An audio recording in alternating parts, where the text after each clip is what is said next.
अस्सलाम वालेकुम। हाँ जी बच्चों, उम्मीद है आप सब लोग खैरियत से होंगे।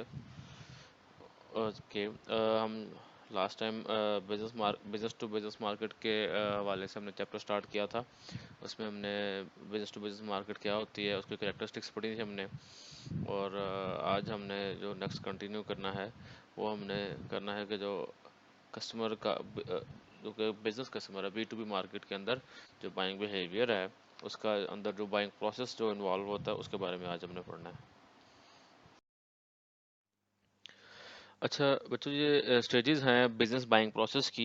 मैं ये स्टेजेस स्टार्ट करने से पहले एक चीज़ जो कि मैं लास्ट लेक्चर में आप लोगों को बताना मेरे ध्यान से स्किप हो गया, वो ये था कि मैंने आपको बताया था कि मेजर जो इन्फ्लुएंसर्स हैं, मेजर जो पार्टीज हैं बिजनेस बाइंग प्रोसेस के अंदर जो कि इन्वॉल्व होती हैं, इसमें हमने गेट कीपर पढ़े थे, यूज़र पढ़े थे, इनिशिएटर थे, बायर थे, डिसाइडर थे, अप्रूवर थे सारे।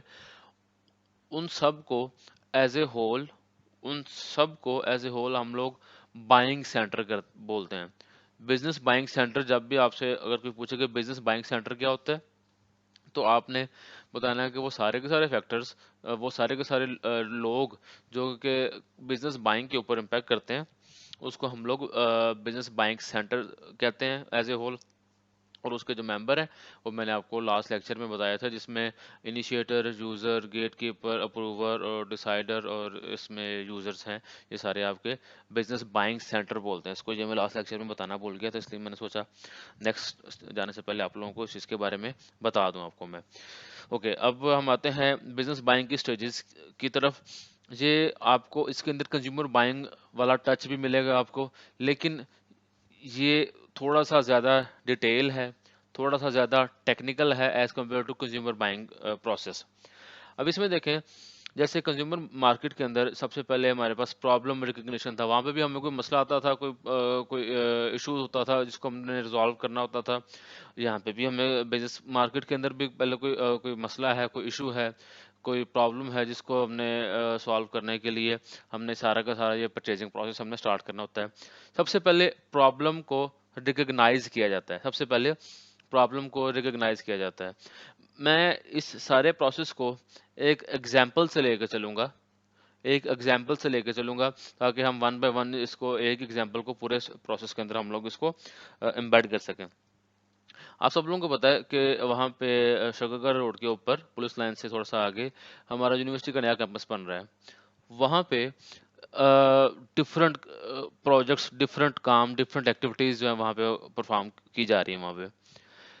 वहाँ पे अब अज्यूम करते हैं वहाँ पे एक रिसर्च सेंटर जो है हमारा बनने जा रहा है नियर फ्यूचर, इसको जिसका नाम है डॉक्टर इशफाक साइंस सेंटर या रिसर्च सेंटर के नाम पे। वहाँ पे केमिस्ट्री, बॉटनी और वगैरह ये जो है ना, बाकी जो नेचुरल साइंसेस है और जो आपकी जो बेसिकली जो प्योर साइंसेस है, उनका बेसिकली एक रिसर्च सेंटर है वो वाला।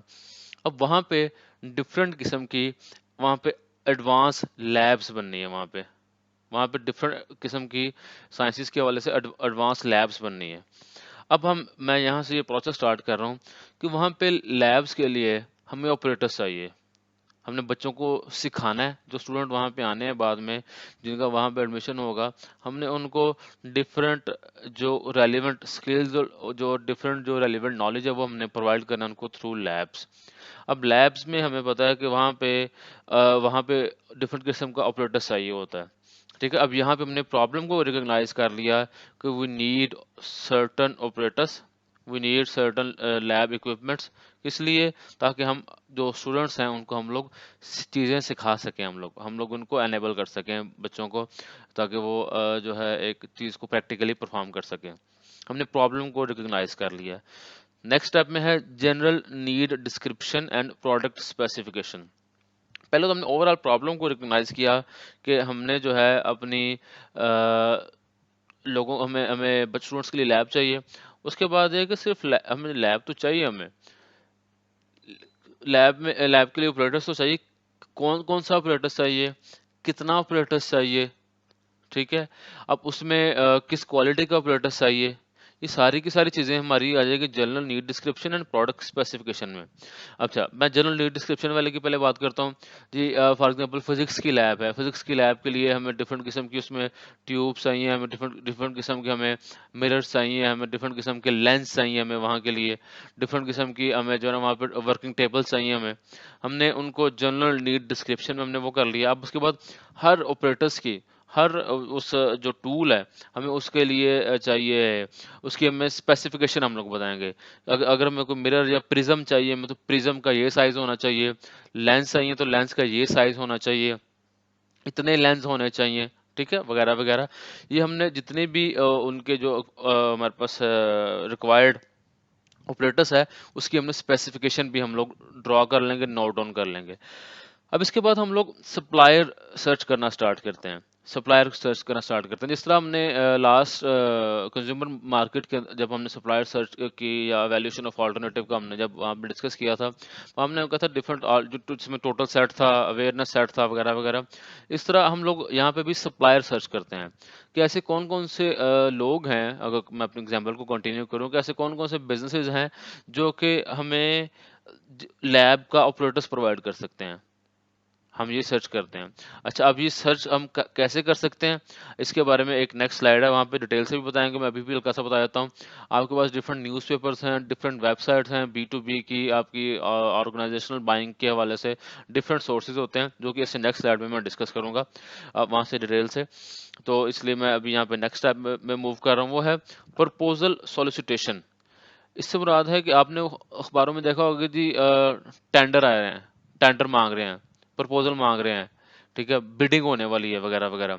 अब ये क्या होता है कि हम यूनिवर्सिटी ऑफ नारवाल हम अखबार में ऐड देते हैं कि हमें जो है लैब का ऑपरेटर्स चाहिए, हमें जो है ना उसके लिए प्रिज्म चाहिए, हमें उसके लिए जो है ना वो चाहिए, बाकी टेबल चाहिए वगैरह वगैरह जो चीज़ें हैं। तो जो भी इंटरेस्टेड पार्टीज हैं वो अपने रेट्स जो हैं, अपने रेट्स हमें वो प्रोवाइड करें बिड की फॉर्म में। वो समटाइम, अच्छा बिड, ये डिटेल प्रोसेस है। बिड दो किस्म की होती है, एक तो बिड होती है, समटाइम होती है बोली वाली बिड होती है कि एक्चुअली बोली लग रही होती है।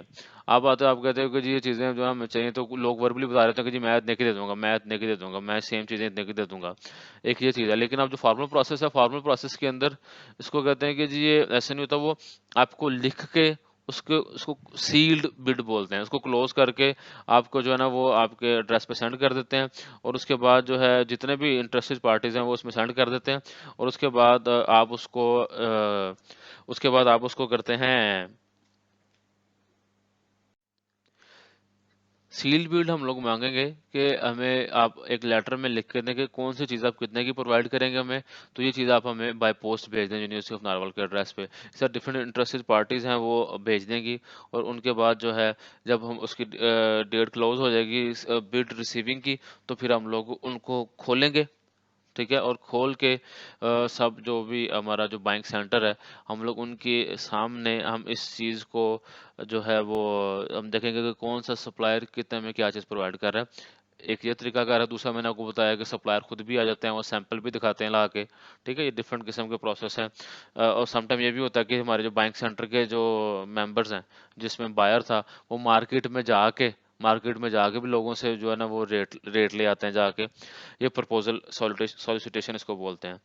अब उसके बाद हम सारा का सारा जो है ना वो देखते हैं, एवेल्युएट करते हैं कि कौन सा जो सप्लायर है हमें सबसे ज़्यादा सूटेबल है। और सूटेबिलिटी कैसे चेक करते हैं? सूटेबिलिटी हम लोग चेक करते हैं in term of price, in term of quality, in term of quantity, in term of के वो कितना टाइम में वो चीज़ प्रोवाइड कर रहा है। इस सारी बेस पे हम लोग जो है वो काम करके हम लोग सप्लायर को सिलेक्ट कर लेते हैं। सप्लायर सिलेक्शन हो जाती है। अब सप्लायर सिलेक्शन हो जाती है, फिर मौका आता है कि जी हम उससे सप्लायर से बात करते हैं। हाँ जी भाई, इसको बोलते हैं ऑर्डर रूटीन स्पेसिफिकेशन, कि अभी आप हमें कितनी चीज़ें प्रोवाइड करोगे, और दोबारा अगर हमें ज़रूरत पड़ी तो दोबारा भी बिडिंग के प्रोसेस के गुजरे बगैर आप हमें किस रेट पे चीज़ें प्रोवाइड करोगे, कितनी देर में चीज़ें प्रोवाइड कर दोगे, आपका मोड ऑफ ट्रांसपोर्टेशन क्या होगा वगैरह वगैरह, ठीक है। इस सारी चीज़ को बोलते हैं ऑर्डर रूटीन स्पेसिफिकेशन, कि कितनी आपने, फॉर एग्जांपल हमें जो है 40 टेबल चाहिए, या फॉर एग्जांपल हमें 60 टेबल चाहिए, हमें जो है डिफरेंट जो है ना कुछ 200 लेंस चाहिए। हमें अगर हम बात करें उसकी साइंसिस जो आपकी बॉटनी की लैब है, बॉटनी की लैब के लिए इतने जो ना हमें माइक्रोस्कोप चाहिए वगैरह वगैरह। तो हम फिर देखते हैं कि अच्छा आप हमें सारी की सारी चीज़ें इकट्ठी दोगे या हमें आप डिफरेंट फेजेस के अंदर चीज़ें प्रोवाइड करोगे। इस सारे प्रोसेस को हम लोग बोलते हैं ऑर्डर रूटीन स्पेसिफिकेशन। जब ऑर्डर रूटीन स्पेसिफिकेशन होती है उसके बाद फिर प्रोडक्ट हमें डिलीवर कर देता है। कस्टमर प्रोडक्ट जो सप्लायर जो है वो प्रोडक्ट डिलीवर कर देगा मेजर यूनिवर्सिटी ऑफ नार्वल को। उसके बाद हम उन ऑपरेटर्स को करेंगे इस्तेमाल करने के बाद जो है हम लोग देखेंगे कि आया जो हमारे डिजायर्ड ऑब्जेक्टिव और गोल थे वो हमारे पूरे हुए हैं या नहीं पूरे हुए।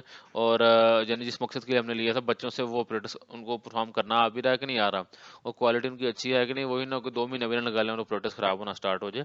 नेक्स्ट जो है वो आपका परफॉर्मेंस रिव्यू था। तो अगर हम इसको कंज्यूमर मार्केट के बाइंग प्रोसेस से कंपेयर करें तो आपका जो पोस्ट परचेज बिहेवियर था यहाँ पे वो परफॉर्मेंस रिव्यू वाले फेज में वो काम करते हैं। ये सप्लायर सर्च का जैसे मैं आपको कह रहा था कि जी आपको मैं अगली स्लाइड में बताऊंगा, तो ये सप्लायर सर्च है। आप सप्लायर को कैसे सर्च कर सकते हैं कि कौन कौन से ऐसे बिजनेसेस हैं जो कि हमें लैब्स के ऑपरेटर्स प्रोवाइड कर सकते हैं। कैटलॉग साइट्स है, जिस तरह कैटलॉग हम बोलते हैं, जिस तरह एक सॉर्ट ऑफ मेन्यू, नहीं आप किसी रेस्टोरेंट में जाते हैं तो वहाँ पे आपको मेन्यू मिलता है, इसी तरह की जो B2B मार्केट के अंदर कैटलॉग्स होते हैं। कैटलॉग्स में कि ये प्रोडक्ट है, ये इसकी स्पेसिफिकेशन है, ये जो है ना हम इतनी देर में हमारा डिलीवरी टाइम है, ये उसके प्राइसेस वगैरह है, ठीक है, ये उसमें फीचर्स अवेलेबल हैं, उसको हम कैटलॉग बोलते हैं।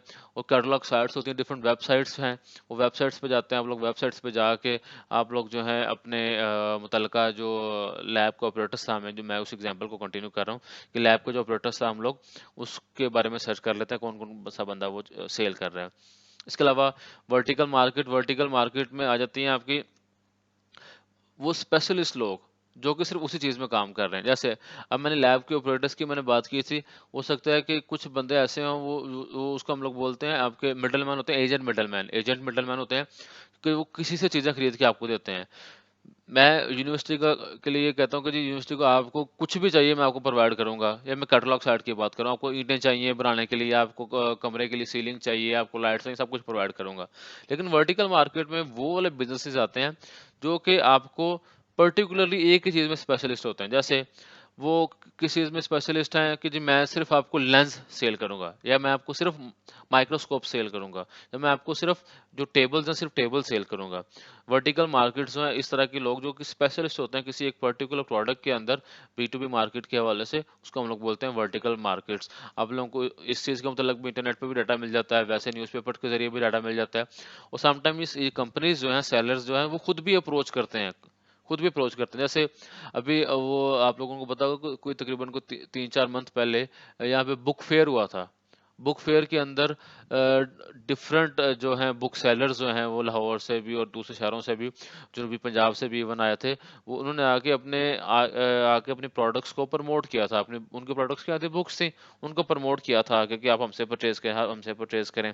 हमने जो उनको लिस्ट दी, उन्होंने सब जो है उन्होंने अपने अपने रेट्स दिए उन सबको, ठीक है, वो खुद भी अप्रोच करते हैं। वर्टिकल मार्केट मार्केट के बाद आ जाती है प्योर प्ले ऑक्शन साइट। आपने ईबे, एक वेबसाइट ईबे का नाम सुना होगा। इस तरह की वेबसाइट्स हैं जिसमें आपको हर तरह का सप्लायर जो है वहाँ पे रजिस्टर होता है और हर तरह का कस्टमर वहाँ से चीज़ें खरीद सकता है। जिस तरह आपकी है ना OLX.com है, या आपका जो है ज़मीन.com है, जिसमें बायर और सेलर जो हैं वो मिलके चीज़ों को, बायर जो हैं वो अपनी चीज़ें बेचने के लिए वहाँ पे पोस्ट करते हैं, या आपकी वो जो है वो spy.com है, इसका parkwheel.com है। गाड़ी बेचने वाले ने वहाँ पे गाड़ी पोस्ट की होती है, गाड़ी खरीदने वाला वहाँ से जाके ले सकता है, और वेबसाइट ने सिर्फ बायर और सेलर को इकट्ठा करने का एक प्लेटफॉर्म प्रोवाइड किया है।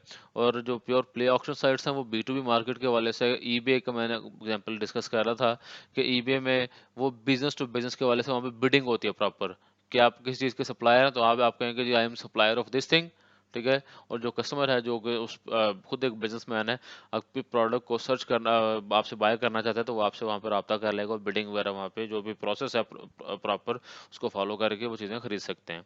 स्पॉट मार्केट में ये है कि जो बाइंग सेंटर के जो बायर्स हैं वो एक्चुअली मार्केट के अंदर फिजिकली मार्केट के अंदर जाते हैं, फिजिकली मार्केट में जाके वहाँ से चीज़ें खरीदते हैं, उसको हम लोग स्पॉट मार्केट कहते हैं या उसमें जाकर रेट्स लेते हैं।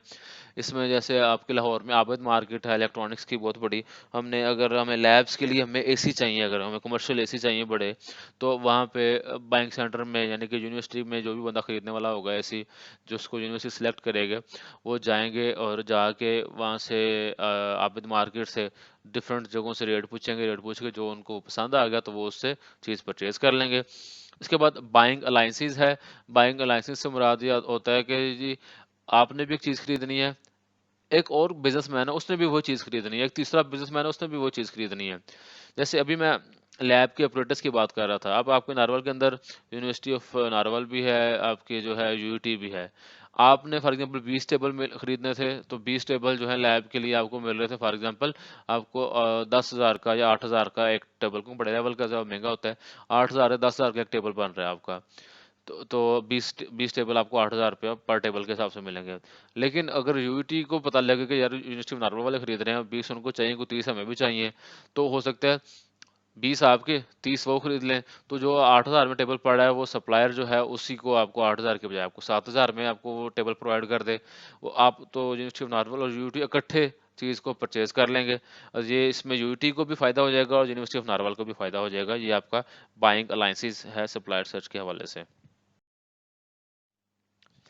ओके, अब इसमें जो स्टेजेस को हम लोग डिस्कस कर रहे थे, अब आपको मैंने बाइंग क्लास बताया था जिसमें आपकी न्यू टास्क था, स्ट्रेट बाय रीबाय था, मॉडिफाइड रीबाय था, और दूसरे आपकी वर्टिकल एक्सिस पे आपके बाइंग फेजेस हैं जिसमें problem recognition, general need description वगैरह वो सारी की सारी चीज़ें इसमें जो बताई हैं, जो मैंने आपको पीछे एक्सप्लेन की थी। अच्छा, अब इसमें देखना ये बेसिकली ये कंपैरिजन है कि कौन से बाइंग फेज के अंदर आपका स्ट्रेट रीबाय आता है, मॉडिफाइड रीबाय रीबाय आता है या न्यू टास्क आता है।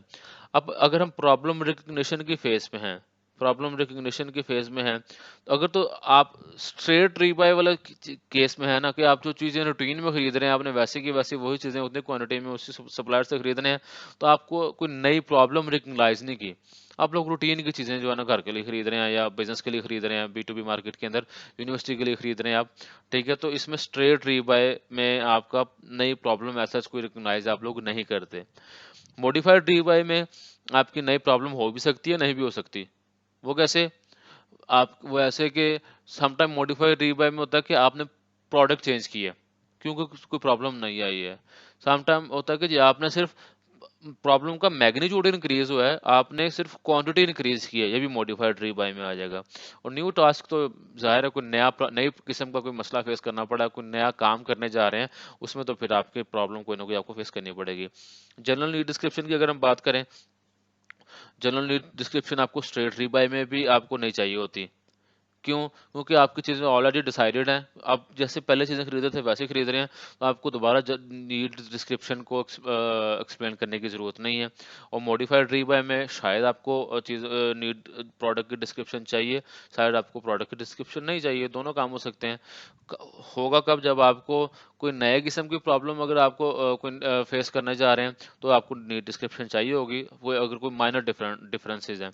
लेकिन अगर आपको जो है ना सिर्फ क्वांटिटी इंक्रीज करने जा रहे हैं अपनी प्रीवियस जो ऑर्डर से ज़्यादा, तो उसमें आपको जनरल नीड डिस्क्रिप्शन नहीं चाहिए होगी। लेकिन आपका जो न्यू टास्क है, न्यू टास्क में आपको जनरल नीड डिस्क्रिप्शन लाजमी चाहिए होगी। प्रोडक्ट स्पेसिफिकेशन जो है वो तीनों केसेस में यस है कि प्रोडक्ट स्पेसिफिकेशन आपने स्ट्रेट रीबाय में है, तब भी आपको चीज़ को एक्सप्लेन करना पड़ेगा कि मैं प्रोडक्ट के फीचर्स कौन कौन से फीचर चाहिए। मॉडिफाइड रीबाय में न्यू टास्क में भी, इसमें जो है ना किसी केस में भी नो नहीं है, तीनों में आपको प्रोडक्ट के स्पेसिफाई जरूर करना पड़ेगा। सप्लायर सर्च न्यू टास्क में तो लाजमी चाहिए क्योंकि आप नया काम करने जा रहे हैं, तो आपको जो है नया सप्लायर सर्च करना पड़ेगा आपको। मॉडिफाइड रीबाय में अगर तो आप सिर्फ क्वांटिटी इंक्रीज कर रहे हैं, तो आपको जो है ना सप्लायर सर्च नहीं करना पड़ेगा। अगर आपको कोई हल्की फुल्की प्रोडक्ट की टाइप हल्की फुल्की चेंज कर रहे हैं माइनर चेंज के साथ, तो हो सकता है आपको सप्लायर भी नया सर्च करना पड़े। अगर स्ट्रेट रीबाय है तो उसी बंदे से वही चीज़ दोबारा आप खरीद रहे हैं, तो इसमें आपको जो है सप्लायर सर्च नहीं करना पड़ेगा एज सच। इसी तरह जब अगर आप तो सप्लायर सर्च कर रहे हैं, तो फिर आपको अगर उनके जो प्रपोजल हैं, प्रपोजल भी उनसे लेने पड़ेंगे, मंगवाने पड़ेंगे। न्यू टास्क में प्रपोजल मंगवाने पड़ेंगे। अब क्योंकि मॉडिफाइड रीबाय में जो सप्लायर सर्च है वो भी ऑप्शनल है, तो आपका प्रपोजल सॉलिसिटेशन भी आपका ऑप्शनल होगा। और स्ट्रेट रीबाय में जब आप सप्लायर ही सर्च नहीं कर रहे, तो आपको उनके प्रपोजल को भी इवैल्यूएट करने की ज़रूरत नहीं है। जब प्रपोजल को वैल्यूएट करने की ज़रूरत नहीं है, तो स्ट्रेट रीबाय में आपको सप्लायर सिलेक्शन वाला प्रोसेस भी आपका जो है ना ऐसा जितना डिटेल नहीं होगा, बल्कि होगा नहीं, क्योंकि आप उसी बंदे से खरीद रहे हैं। मॉडिफाइड रीबाय में अगर आप प्रपोजल को वैल्यूएट कर रहे हैं, तो आप जो है ना सप्लायर सिलेक्शन भी करेंगे, लेकिन अगर आप सप्लायर के जो प्रपोजल को वैल्यूएट नहीं कर रहे, तो आप उसकी सप्लायर सिलेक्शन भी उसमें जो है ना नहीं होगी, वो क्योंकि पुराने बंदे से आप खरीद रहे हैं। और न्यू टास्क में तो आपको बहरहाल जो है ना सप्लायर सिलेक्शन भी करनी पड़ेगी। और अगर हम बात करें ऑर्डर रूटीन स्पेसिफिकेशन की, तो स्ट्रेट रीबाय में देखें कि आप रूटीन की चीज़ें खरीद रहे हैं, तो आपको नया टास्क देने की ज़रूरत नहीं है, नई चीज़ों को दोबारा नेगोशिएट करने की ज़रूरत नहीं है, क्योंकि आप रूटीन की चीज़ें रूटीन के रेट पे परचेज कर रहे हैं। तो इन स्ट्रेट रीबाय आप ऑर्डर रूटीन स्पेसिफिकेशन आपकी जो है ना नहीं होती, आप उसके स्पेसिफिक वो चीज़ें डिस्कस नहीं करते। और मॉडिफाइड रीबाय में आप जो है ना अगर तो नई कोई आइटम है, नई क्वांटिटी है, तो आप वो कर भी सकते हैं।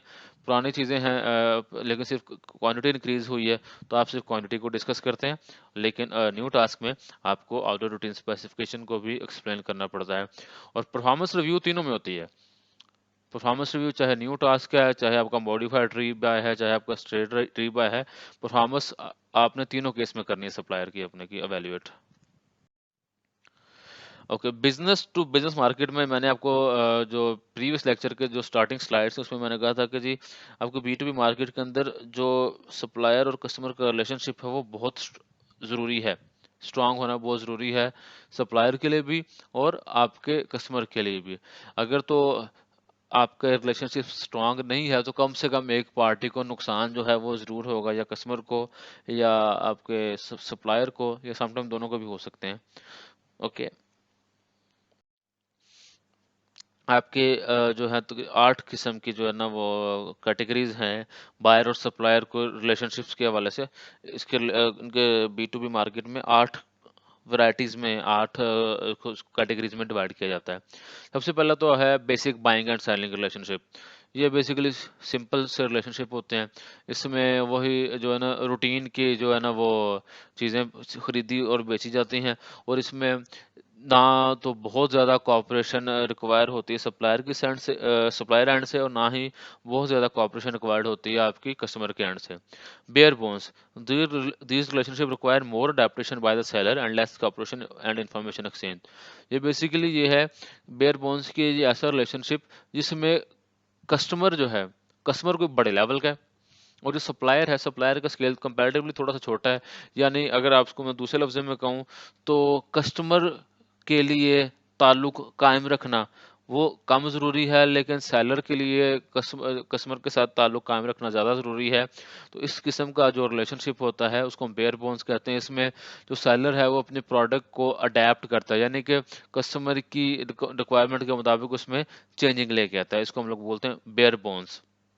उसके बाद है कंट्रेक्चुअल ट्रांजैक्शंस। इसमें जो है बेसिकली ये ऐसे आपके जो है ना वो एक्सचेंज ऐसी ट्रेड होती है जिसमें बकायदा जो है वो कॉन्ट्रैक्ट्स होते हैं। जैसे मैंने आपको अभी यूनिवर्सिटी वाला जो मामला बताया, उसमें बाकायदा कॉन्ट्रैक्ट्स होते हैं, पेपरा रूल्स को फॉलो किया जाता है।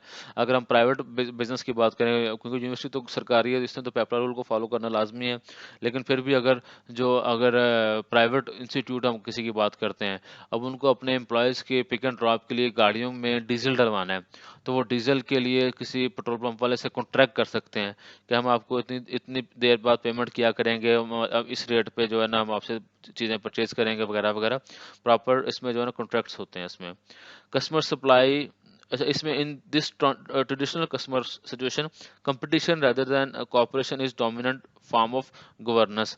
कस्टमर सप्लाई में बेसिकली ये होता है कि जी कस्टमर ये देखता है कि जी मुझे चीज़ कहाँ से बेहतर मिल रही है, मैं उससे खरीद लूँ। मैं मुझे चीज़ कहाँ से बेहतर मिल रही है, मैं उससे खरीद लूँ। एक तो ये चीज़ है, दूसरा ये कि कस्टमर जो है, कस्टमर की डिमांड कह लें कि जी टाइम टू टाइम चेंज होती रहती है, उसकी प्रोडक्ट की स्पेसिफिकेशन चेंज होती रहती है।